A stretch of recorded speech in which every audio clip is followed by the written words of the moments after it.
certo? Vocês? Espero que sim, eu estou bem. Estamos aqui para mais uma videoaula, que será aula de História e direcionada para os alunos do nono ano. E vocês já sabem, assim como nas aulas anteriores, peguem o caderno, peguem o livro, porque nós vamos precisar. Então vamos lá começar a aula, mas antes disso, roda a vinheta. Anote o número. Então, galera, hoje a gente está dando continuidade aí ao estudo do capítulo 7. Vamos relembrar aqui, né? Na aula anterior a gente iniciou o terceiro bimestre e a partir disso a gente deu início ao módulo 3. O módulo 3 começa pelo capítulo 7, que fala sobre a Quarta República, né? Então, na aula passada a gente procurou entender o contexto socioeconômico do Brasil no pós-Estado Novo, a gente procurou entender os governos de alguns presidentes, né? A gente falou do Eurico Gaspar Dutra, Getúlio Vargas e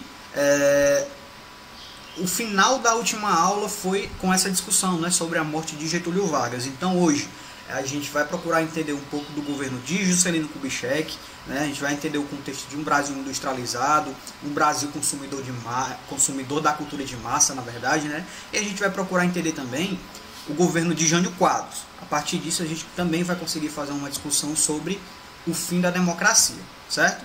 Então a aula será sobre isso, então vamos lá. O governo de Juscelino Kubitschek. Galera, primeiro, né, antes de começar a discutir de fato o governo de Juscelino Kubitschek, a gente precisa se orientar aqui, a gente precisa fazer uma contextualização. Lembrando que a gente está discutindo o pós-morte de Getúlio Vargas, né, o suicídio de Getúlio Vargas que a gente estudou lá na aula anterior. Pronto, o que foi que aconteceu após o suicídio de Getúlio Vargas? A gente sabe que quando, por algum motivo, o presidente da República ele sai do poder, quem é que assume é o vice-presidente. No caso, após a morte de Getúlio Vargas, o vice-presidente, né, que era o Café Filho, assumiu a presidência, tá? Porém, ele ficou por alguns meses porque ele teve alguns problemas de saúde, enfim. Então, ele acabou saindo da presidência da República e quem assumiu foi o presidente da Câmara dos Deputados, certo? Era um presidente, né, da Câmara dos Deputados aí que tinha pensamentos golpistas. O objetivo do partido dele, inclusive, era adquirir o poder a qualquer custo. Então, por isso, alguns militares, né, os militares aí, uma parte dos militares no contexto do Brasil, que prezavam pela democracia, acabaram o tirando do poder, né, com essa preocupação de que a democracia fosse desestruturada. Então, esses militares que tinham aí o interesse de promover, de continuar, né, com o Brasil enquanto país democrático, eles retiraram o presidente da Câmara dos Deputados do poder. E esse contexto aí ficou conhecido como o movimento de 11 de novembro. Tá? Então, a partir disso, o movimento de 11 de novembro colocou o presidente do Senado na presidência da República temporariamente. Né?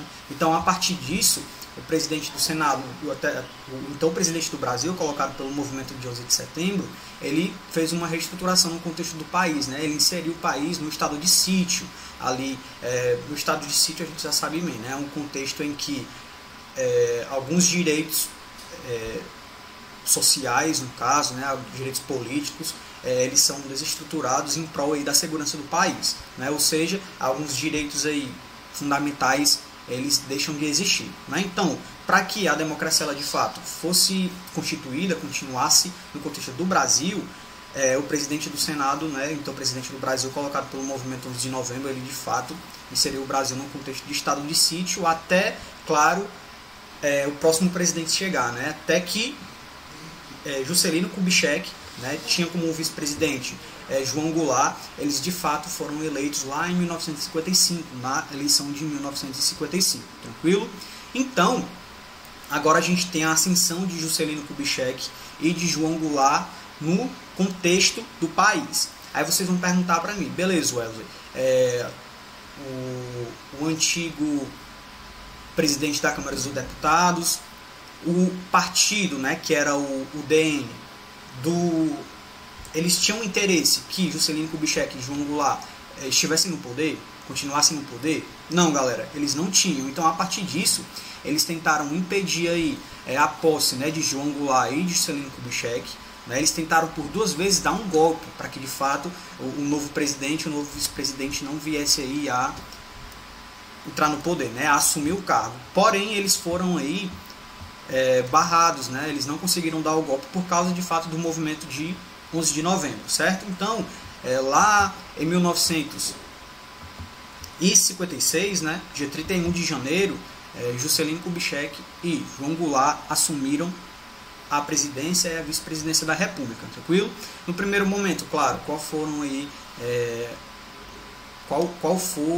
as primeiras dinâmicas que eles de fato inseriram no contexto do país? Desestruturaram o estado de sítio, claro, né? E tiraram aí a censura à imprensa, né? Principalmente. Para vocês terem noção, no contexto do Brasil ainda existia uma influência muito grande do Getúlio Vargas, né, do getulismo. A partir do momento em que a gente percebe que o vice-presidente do país, que no caso era João Goulart, ele teve mais votos do que o próprio presidente, Juscelino Kubitschek. Como era que isso era possível no contexto do Brasil, galera? Naquele período, a gente não votava no presidente automaticamente, o vice era votado também, né? Naquele período eram cargos distintos, entre aspas, né? Ou seja, a gente precisava votar para presidente e precisava votar para vice-presidente também. Então, para vocês terem noção aí do que Getúlio ainda significava no contexto do país, João Goulart, que foi o vice, foi mais votado do que o Juscelino Kubitschek, né? Porém, eles de fato conseguiram aí ascender no contexto do Brasil. O Juscelino Kubitschek, galera, JK, ele foi eleito a partir, claro, da sua propaganda eleitoral, né? A partir do que ele falava. Ele falava que de fato iria reestruturar o contexto do Brasil, principalmente na perspectiva econômica, né? Que iria dar um impulsionamento, um crescimento econômico para o Brasil. Ele falava, um dos slogans, inclusive, da campanha eleitoral dele foi 50 anos em 5.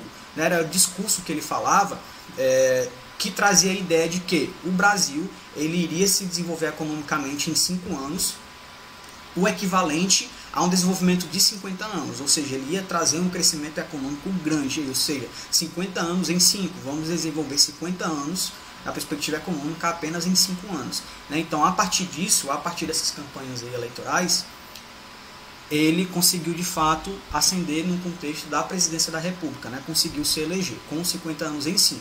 Claro, após a sua posse, ele tentou estruturar de fato um plano econômico, né? Que ficou conhecido como plano de metas, né? E o plano de metas tinha 30 planos aí para a perspectiva que, no caso, traziam aí planos para alguns pontos chaves na perspectiva econômica do contexto do Brasil, né? Setores aí estratégicos, tanto na perspectiva de energia, transporte, na educação, alimentação, né, indústria de base também, que a industrialização de fato foi uma preocupação que ele teve. Então foram estabelecidos 30 metas. Quase no final ali, da estruturação do seu plano, ele inseriu o 31º plano, né, que no caso foi a construção de Brasília, né, que no contexto do Brasil, da história do Brasil, foi bem importante, certo? Galera, e no contexto aí da presidência, né, de Juscelino Kubitschek, o que foi que de fato aconteceu no contexto do Brasil?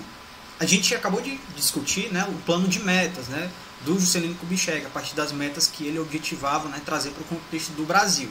E qual foi a meta que mais se estruturou, que mais foi construído, né, que de fato mais apareceu no contexto do país? Foi o crescimento industrial, né? Para vocês terem noção, a indústria cresceu mais de 80%, tranquilo? Ou seja, a gente teve um crescimento de fato, né, dessa principal meta, a partir da industrialização. A gente teve a estruturação de grandes indústrias no contexto do nosso país, a partir de transnacionais, por exemplo, de multinacionais, né, e a partir, por exemplo, da estruturação de indústrias no contexto dos estados mesmo, tá? Porém, a gente precisa ter em mente que esse crescimento, né, todo esse crescimento industrial aí, teve também alguns reflexos, né? A gente sabe que parte desse crescimento industrial se deu a partir de investimentos estrangeiros. Para vocês terem noção, o dinheiro que de fato entrava no país para estruturar essas grandes indústrias eram investimentos estrangeiros. Então, a partir disso, a dívida externa no contexto do Brasil cresceu muito, né? Ficou muito alto aí no governo de Juscelino Kubitschek, e a gente começou a perceber ainda mais uma intervenção, né, de outros países no contexto de alguns setores da economia no nosso país, tranquilo? Porém, a indústria de fato foi a meta que mais cresceu no contexto do nosso país, foi o que mais deu certo, tá? Quando a gente fala em outra meta, né, além do crescimento industrial, a gente percebe que a construção de Brasília também se estruturou, né, foi de fato construído agora a nova capital do Brasil, né? A gente sabe que até 1960 a capital do Brasil era Rio de Janeiro. Após a construção de Brasília, a gente teve agora, né, a partir de 1960, a estruturação da nova capital do país, né? A escolha ali do Planalto Central, no caso, veio a partir, claro, de uma estratégia, né? Veio aí a partir do momento que a gente sabe que geograficamente, né, quando a gente inseria ali a discussão populacional, aquela região era uma região pouco habitada, né? Ou seja, a nova capital do país, ela veio diretamente para aquele ponto ali, para que de fato a gente tivesse uma localização que privilegiasse aí a ocupação humana, principalmente, não é? Ou seja, a construção de Brasília se deu no Planalto Central, de fato, tá? Quem construiu aí Brasília, galera? Quais foram os nomes que de fato estruturaram, né, planejaram Brasília aí? Foi Lúcio Costa, né, e Oscar Niemeyer, no caso, tá?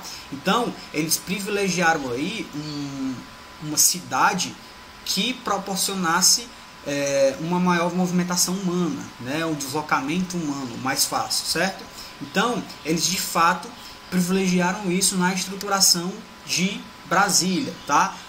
A gente sabe também, a partir de discussões anteriores, que a construção de Brasília proporcionou dinâmicas populacionais no contexto do nosso país, principalmente quando a gente fala em deslocamentos humanos, né? Para a construção de Brasília, galera, a gente precisou aí de mão de obra, e essa mão de obra veio de muitas regiões do Brasil, veio de muitos estados aí, né? Então, esse também foi um plano no momento da construção, da estruturação de Brasília, né? A gente precisava de pessoas que se inserissem naquele contexto ali, e os trabalhadores foram essas pessoas que num primeiro momento foram ocupando o espaço, né? Então vieram trabalhadores do norte, do nordeste, do sul, né, do sudeste, para a construção de Brasília. No primeiro momento eles ficavam, esses trabalhadores, né, a mão de obra, ficavam em regiões mais distantes do centro de Brasília, para que o povoamento de fato acontecesse.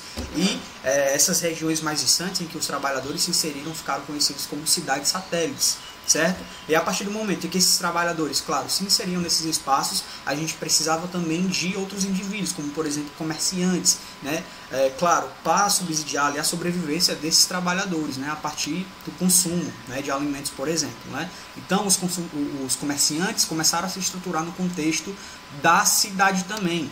Tranquilo? A partir do momento que a gente precisa ter em mente também que, no primeiro momento, a cidade era praticamente um canteiro de obras, né? Então a gente precisava de trabalhadores, a gente precisava de comerciantes para que, de fato, a cidade começasse a crescer. Então a gente percebe que Brasília, galera, foi uma cidade planejada no contexto do nosso país, tá?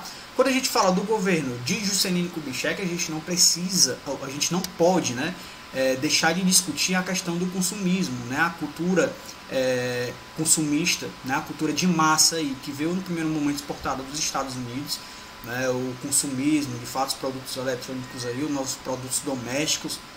E no contexto do Brasil, isso também foi uma realidade, né? A gente sabe que a indústria foi pautada principalmente na indústria de automóveis, né? Ou seja, para que a indústria, de fato, ela conseguisse se constituir, conseguisse se manter, conseguisse crescer, a gente precisava ter um contexto de consumo. Ou seja, foi criado toda uma dinâmica aí para que os produtos industrializados no contexto do Brasil, que fossem, né, construídos aqui no Brasil, eles fossem consumidos pelo mercado interno. Ou seja, a cultura de massa aí, né, o consumismo de fato, ele foi amplamente difundido no contexto do nosso país a partir das propagandas, principalmente, né? Ou seja, para vocês terem noção, ter um carro naquele período ali, naquele momento, né, era um sinal de status social.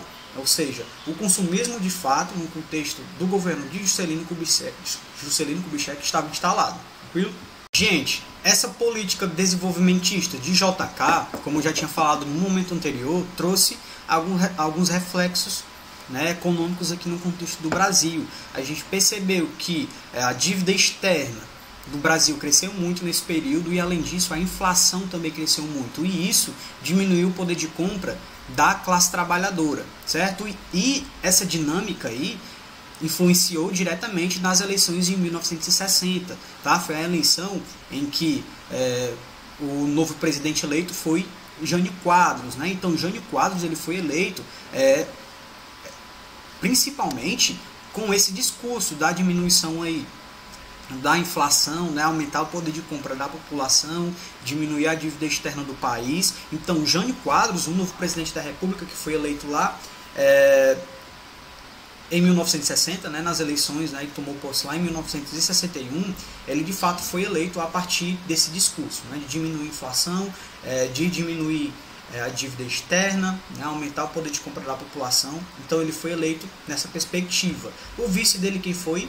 Exatamente, foi João Goulart ainda, né? Então, presidente Jânio Quadros e João Goulart como vice-presidente, certo? O que é que a gente tem em relação, né? Vamos aqui fazer um geralzão em relação à presidência de Jânio Quadros. Galera, foi um pouco controvérsia, né? Jânio Quadros, no caso, ele foi eleito nessa perspectiva, dizendo que iria varrer aí toda a sujeira no contexto do Brasil, queria diminuir a corrupção, que esse era o seu principal objetivo, né, e trazer aí melhores condições para a população brasileira, né? Tanto que uma imagem que ficou bem conhecida aí no contexto da presidência de Jânio Quadros foi uma vassoura, né? Então ele, nas suas campanhas eleitorais, ele levava a vassoura e dizia que a vassoura era o que vinha nessa perspectiva aí, né, com esse sentido de limpar toda a corrupção no contexto do nosso país, né? Então é uma imagem, né, bem interessante. No caso Jânio Quadros com a vassoura em mãos aí para limpar a corrupção do país, né, e trazer melhores condições de vida para a população. Porém, o que a gente percebe é que o governo de Jânio Quadros, galera, não durou 6 meses, né? Com um pouco mais de 6 meses ele acabou renunciando à presidência e de certa forma ainda não se tem, ele não falou sobre isso, né, não disse porque de fato renunciou à presidência da República, mas o que ficou perceptível de fato foi que ele ficou isolado, né, enquanto presidente do país. Ele se falava antipolítico, né, ele dizia que não se encaixava nesse perfil político que o Brasil tinha, então ele não procurou fazer alianças políticas aí, principalmente procurar o apoio do Congresso Nacional, né? Então ele ficou isolado de certa forma, e além disso ele tomou algumas medidas aí econômicas, né, medidas também sociais que deixaram a população descontente, certo? Então, na tentativa de diminuir a inflação, ele congelou, por exemplo, o aumento do salário mínimo. Além disso, ele reduziu a concessão de crédito para a população, e isso, claro, fez com que uma insatisfação social se instalasse no contexto do país. E, além disso, outras medidas bem curiosas, que é importante a gente citar, foram tomadas por ele também, certo? Uma dessas medidas foi, ele vetou corridas de cavalo nos dias úteis e rinhas de galo todos os dias, né? Ele vetou isso. Uma outra medida, ele proibiu o uso de biquínis nas praias, né? Ele regulamentou o cumprimento dos maiôs nos desfiles que eram televisionados, né, no concurso de Miss, por exemplo, né? Além disso, para de fato aí fechar com chave de ouro, arrematar e todas as políticas dele, ele instalou 2 jumentos nordestinos lá na grama verde do Palácio da Alvorada, né? Então isso, galera, foram medidas curiosas aí tomadas pelo presidente, né, pelo até então presidente Jânio Quadros, né? Então isso, todo esse contexto aí, de fato, trouxe uma insatisfação de muitas camadas, né, de muitas das camadas populares no contexto do nosso país, e fez com que ele renunciasse lá em 1961. Tranquilo? Além disso, galera, uma das medidas aí tomadas pelo presidente, né, enquanto presidente da República, foi a criação do Parque Nacional do Xingu, certo? Ele criou lá em Mato Grosso, né, o Parque Nacional do Xingu, que tinha como principal objetivo manter aí as populações indígenas naquele território, né, preservar as populações indígenas. E isso, galera, trouxe uma insatisfação aí para a classe média e para a classe alta, né? A partir do momento em que os deputados e que os senadores que estavam do lado aí dos grandes latifundiários, eles se mostraram descontentes com isso. E isso, claro, aumentou ainda mais aí o contexto de isolamento do até então presidente, e isso, claro, fez com que ele também enfraquecesse no contexto da presidência, né? Então ele se viu isolado aí de múltiplas formas e acabou renunciando, certo? Então, galera, sabemos que após a saída de um presidente, né, a saída no decorrer aí da sua presidência, né, o presidente saiu, quem é que assume? O vice-presidente. Quem era o vice-presidente aí de Jânio Quadros, galera? Era João Goulart, né? Então quem assumiu a presidência aí foi João Goulart. João Goulart, a gente sabe que de certa forma ele tinha aí uma grande ascendência no contexto dos trabalhadores, né, das camadas inferiores socialmente, né? Porém, a gente percebeu que a presidência aí de João Goulart, ela não foi tão bem aceita assim pelos militares, né? Os militares eram contra aí a entrada de João Goulart enquanto presidente da República. Então, para que João Goulart ele de fato se inserisse no contexto de presidente, algumas dinâmicas aconteceram, né? Ele só foi aceito presidente da República a partir do momento em que ele aceitou se tornar presidente da República, porém sob um regime parlamentarista, né? Ou seja, o executivo ele era reduzido, ele passava a ser submetido principalmente ao legislativo, certo? Ou seja, ele assumiu aí a presidência sob um regime parlamentarista, tranquilo?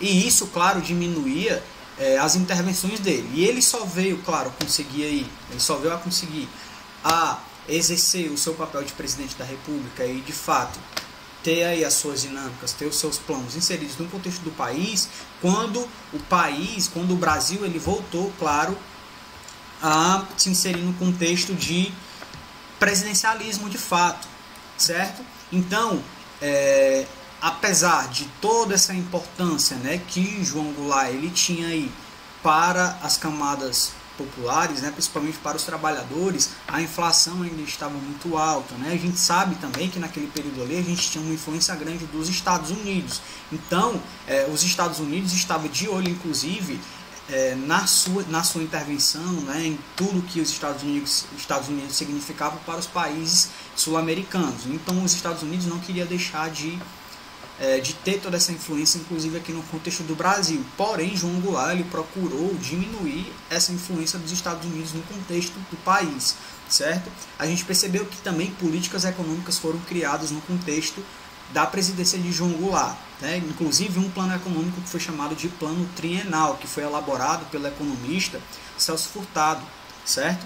Porém, esse plano de fato não deu certo, né? Até porque o plano tinha como objetivo, né, diminuir, claro, a inflação a partir do congelamento do salário mínimo.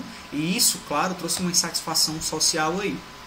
E a gente percebeu que após a criação do plano trienal, que fracassou, um ano após o salário mínimo ele teve um aumento, né? Ou seja, aconteceram algumas tentativas de tentar reverter essa situação econômica do país, certo? Então, a partir da volta do parlamentarismo, lá em 1963, algumas dinâmicas foram criadas, né? E a dinâmica principal que foi criada foram as reformas de base, tá? Então, as reformas de base apareceram com o objetivo de estruturar o país em algumas perspectivas, e já está aparecendo aí na tela de vocês. Quais foram os pontos traçados aí para essa reforma? A reforma agrária, né? Que tinha algumas propostas aí, como propriedades rurais improdutivas com mais de 500 hectares fossem desapropriados, né? Ou seja, uma reforma agrária teve aí uma atenção maior. Além disso, outra reforma foi a reforma tributária, reforma eleitoral também, né? A reforma eleitoral, o que é que acontece aí, galera? Estendia o direito ao voto, né, para os analfabetos. Teve uma reforma urbana também e uma reforma educacional. Ou seja, a gente percebe que o objetivo de João Goulart era fazer uma reforma em todas as instâncias da sociedade, tranquilo? De todas essas reformas, a reforma que mais trouxe um descontentamento social foi a reforma agrária, né? Principalmente porque no contexto do Brasil os latifundiários eles tinham muito poder, né? Ou seja, eles não concordavam com a nova política de reforma agrária. Então, a partir disso, João Goulart ele teve aí ele perdeu o apoio, né, de grande parte dos políticos que ele tinha um apoio, e além disso os latifundiários colocaram muita pressão no contexto da presidência, e isso, claro, aumentou ainda mais a instabilidade política. Então toda essa dinâmica aí foi o suficiente para a estruturação de o que, galera? Da estruturação da retirada de João Goulart do poder a partir do golpe de Estado, né? Então, a gente tem, a partir desse momento, o fim da democracia e a estruturação de uma ditadura civil-militar, né? Um golpe civil-militar. Por que a gente fala, galera, que em 1964, né, a gente teve a estruturação de um golpe civil-militar? Porque não se tratou somente de um golpe militar de fato.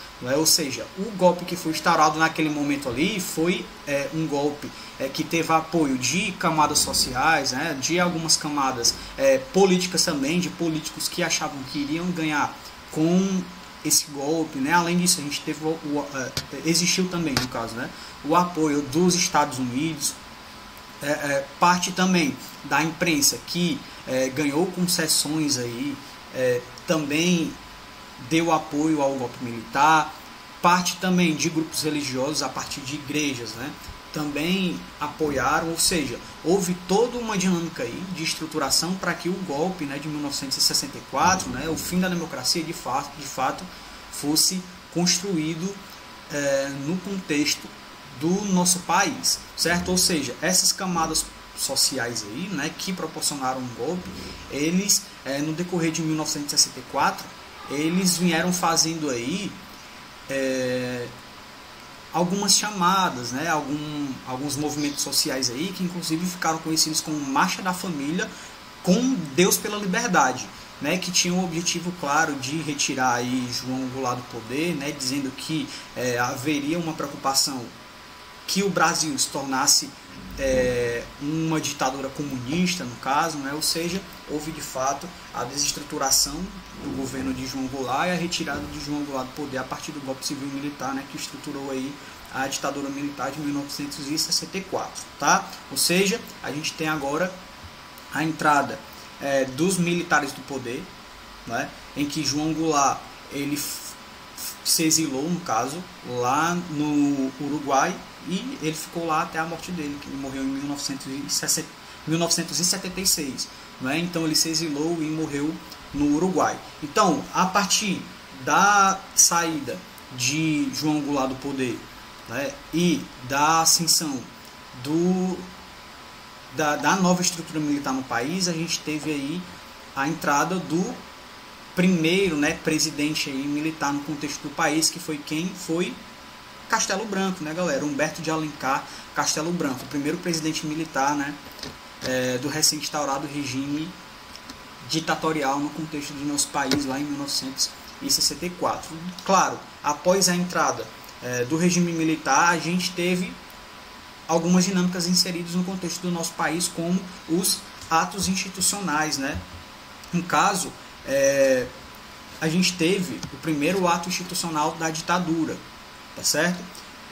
A gente sabe que naquele período a repreensão de fato foi intensa, né? Logo a partir do início da ditadura, após a publicação do AI-1, né? Então, de acordo com o historiador aí, Boris Fausto, cerca de 1.400 pessoas foram expulsas dos cargos públicos, 1.200 militares expulsos das Forças Armadas e 41 militares tiveram aí o direito político cassado, além de serem cassados os mandatos de todos os governadores estaduais que se opuseram ao golpe, né? Ou seja, entidades de classe e movimentos sociais como os sindicatos trabalhistas, né, a União Nacional dos Estudantes, a UNE, as ligas camponesas, elas sofreram repressão policial, inclusive, e muitos dos seus representantes começaram a ser mandados para a prisão, né? Ou seja, a censura estava só no começo e os anos seguintes da história do Brasil ainda testemunharam sequestros, torturas, execuções de quem se manifestava contra o regime militar de fato. Tranquilo, gente? Então, esse é um assunto, o regime militar vai ser um assunto que a gente vai estudar aí nas próximas aulas. Por hoje é isso, galera. A gente encerra a nossa aula por aqui. Eu espero que vocês tenham entendido e vocês já sabem bem. Caso não tenham entendido, entre em contato comigo pelas redes sociais. A gente tem o nosso Google Meet, onde a gente pode tirar essas dúvidas e ampliar as discussões também. Tranquilo? Então é isso. Na próxima aula a gente vai começar, de fato, a entender o que foi o regime militar no contexto do nosso país, né? As pessoas que se inseriram no poder no contexto do regime militar. Tranquilo? Então continue estudando. Até a próxima aula. Um forte abraço. Valeu!